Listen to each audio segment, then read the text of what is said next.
ربنا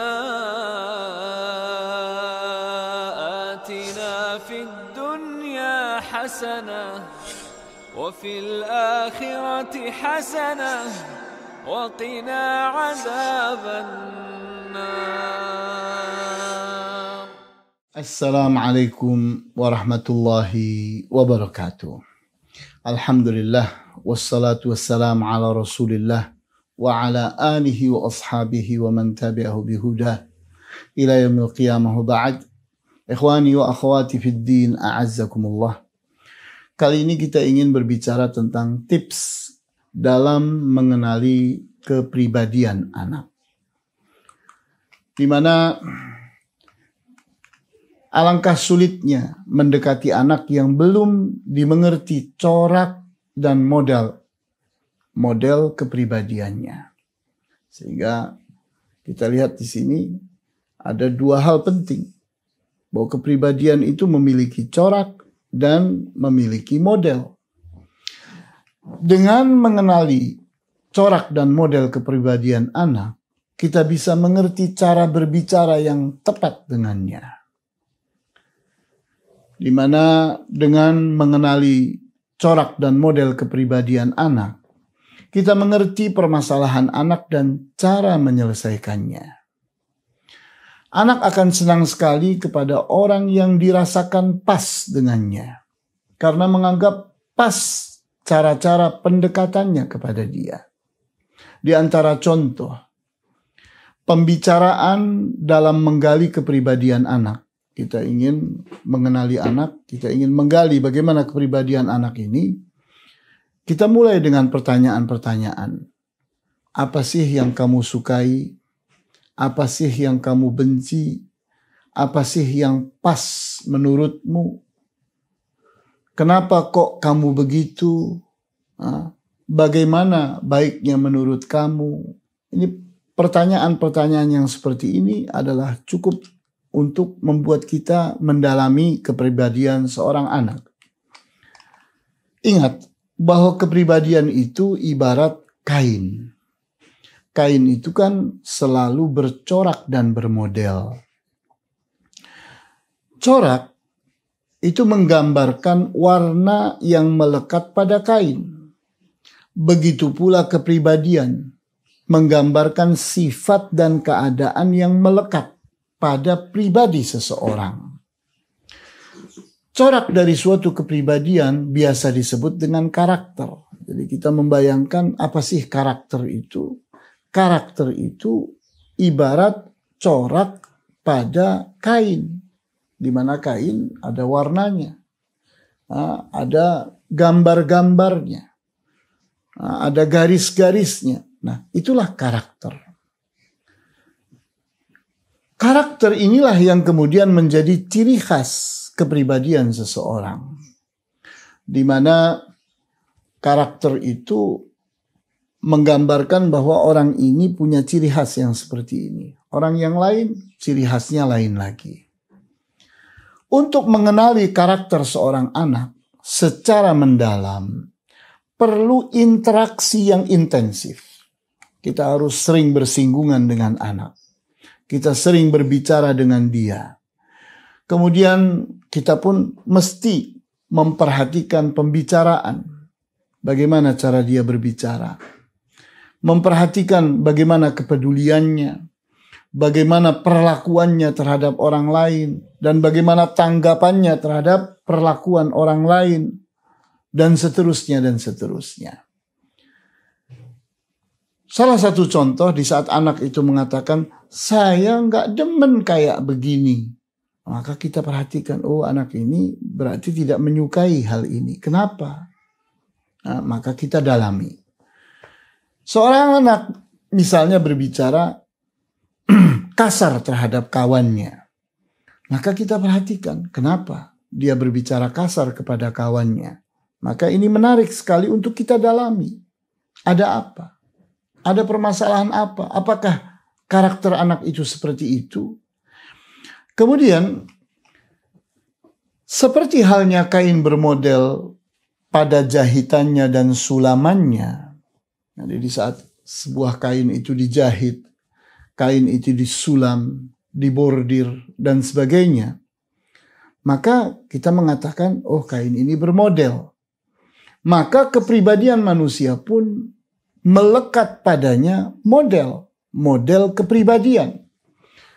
Berupa apa? Berupa daya dan gaya. Setiap orang itu punya daya pikat, daya tarik, dan punya gaya punya kekuatan, punya model yang bisa ditampilkannya.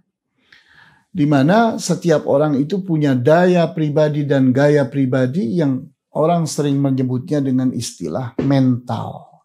Jadi dari sini kita mampu membedakan mana karakter, mana mental. Karakter itu ibarat corak pada kain, dan mental itu ibarat model pada kain. Mental seorang anak sangat dipengaruhi oleh lingkungan sekitarnya, oleh situasi dan kondisi yang meliputinya, dan juga dipengaruhi pula oleh tekanan dan kemudahan yang melingkupinya. Contohnya, mental yang keras, mental yang lembut, mental yang kuat, mental yang lemah, mental yang tegas, mental yang plin-plan,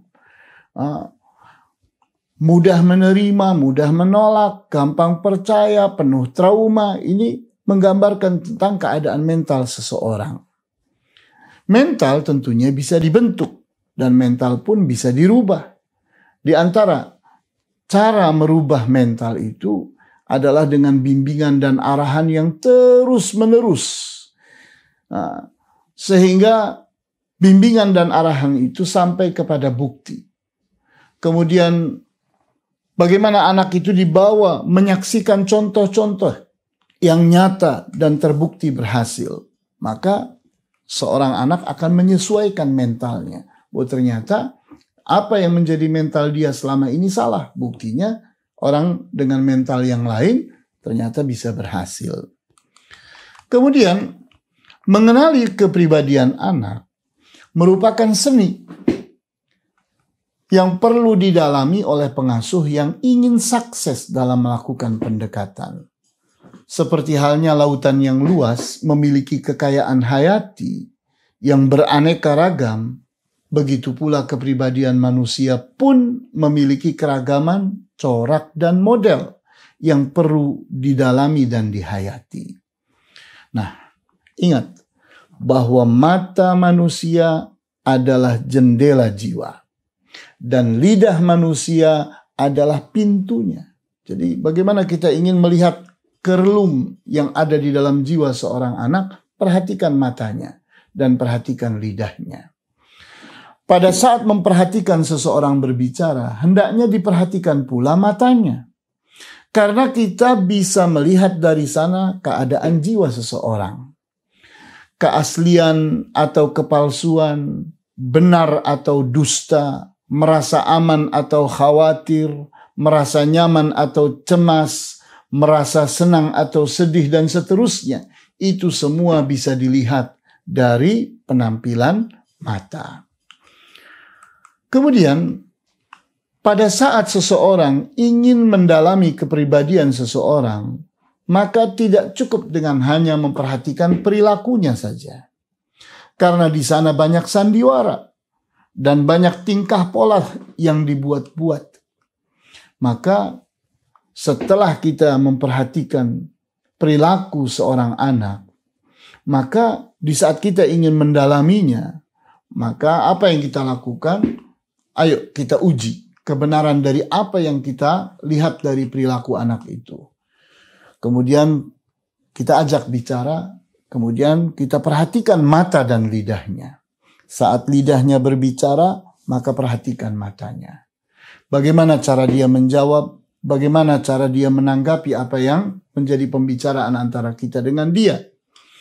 Pada saat kita telah sering dan berpengalaman dalam memperhatikan penampilan, gerak-gerik, dan genangan air mata pada seorang anak saat dia berbicara, maka kita dapati keanekaragaman tampilan dalam mengungkap apa yang tersembunyi di dalam jiwa.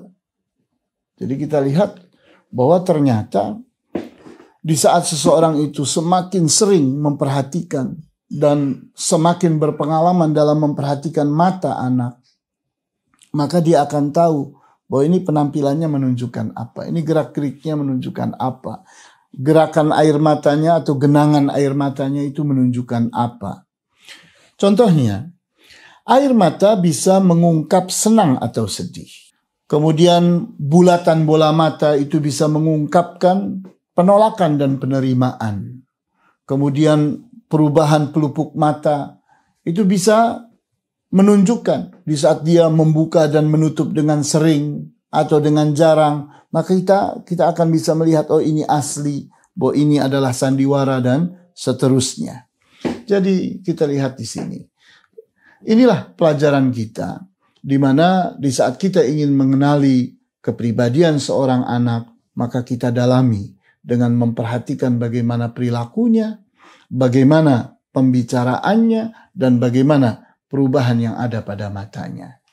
Inilah yang bisa disampaikan. Wallahu ta'ala a'lamu bis-shawab. Walhamdulillahi rabbil alamin. Wa sallallahu ala ashrafil anbiya'i wal mursalin. Wa ala alihi wa ashabihi ajma'in. Subhanakallahumma bihamdika. Ashhadu an la ilaha illa anta astaghfiruka wa atubu ilaik. Wassalamu alaikum warahmatullahi wabarakatuh.